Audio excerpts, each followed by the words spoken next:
Carrian kept expanding, but with what money? They weren't rolling in profits. So where did all that cash come from? The $1 million, or should I say $1 billion question. It wasn't cash flow. It was a carousel. Money in, money out. The same dollars spinning in circles. They called it the capital loops. Like laundering, but with extra choreography? Exactly. Offshore shells in Panama, BVI, Singapore. The same money dressed in different suits, re-entering Carrian as foreign investment. To outsiders, it looked like big-name backers were pouring money in. In reality, it was smoke chasing its own tail. So Tan was less a businessman, more a magician. Yeah, and every magic trick has a catch. The moment when the illusion can't keep up. That moment was coming fast. This is the phantom of Carrian. The money loops.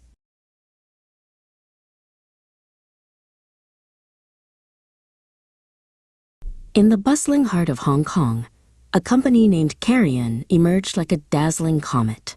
Its chairman, a man known as Tan, seemed to possess a magic touch. Carrian's growth was so astonishing, so rapid, that even the most experienced bankers scratched their heads. How could a company with such humble beginnings finance projects worth billions, spanning continents from Asia to America? The secret, however, wasn't magic.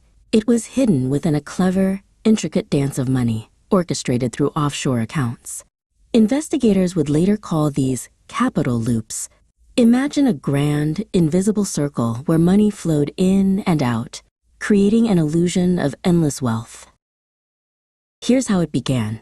A businessman, let's call him Ravi, from places like Singapore or Malaysia, would deposit a large sum into a Carrian-controlled account. This money was then proudly declared as, quote, foreign investment, making Carrian look incredibly attractive to banks and regulators.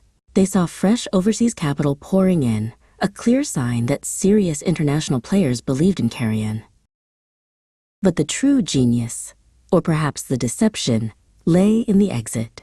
Just a few months later, that very same money, sometimes with a few millions added or subtracted to cleverly disguise its origin, would leave Carrian.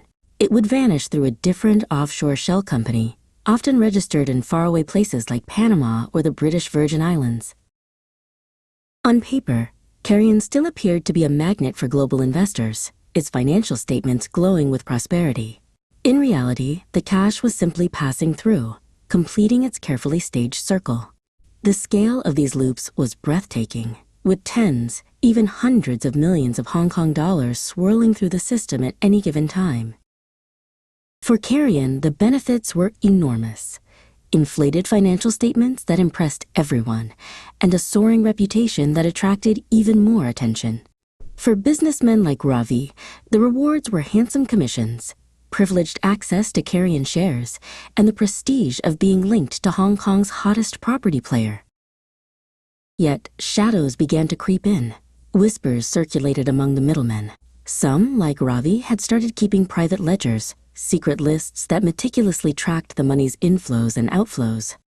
Rumors of a blacklist emerged, a list of those who knew too much. One such middleman was said to have mysteriously vanished in Taipei, just as he was preparing to sign a new deal. For Tan, the actual truth of where the money came from mattered less than the appearance of success. Each new announcement of foreign participation pushed Carrian's stock price higher, opening the door to even more loans and bond issues. It was a self-perpetuating cycle. Fresh investment led to rising confidence, which enabled greater borrowing, which in turn financed more headline-grabbing deals. But these clever loops had one fatal flaw. They depended entirely on constant momentum. Like a shark that must keep swimming to breathe, Carrian could not afford to stop.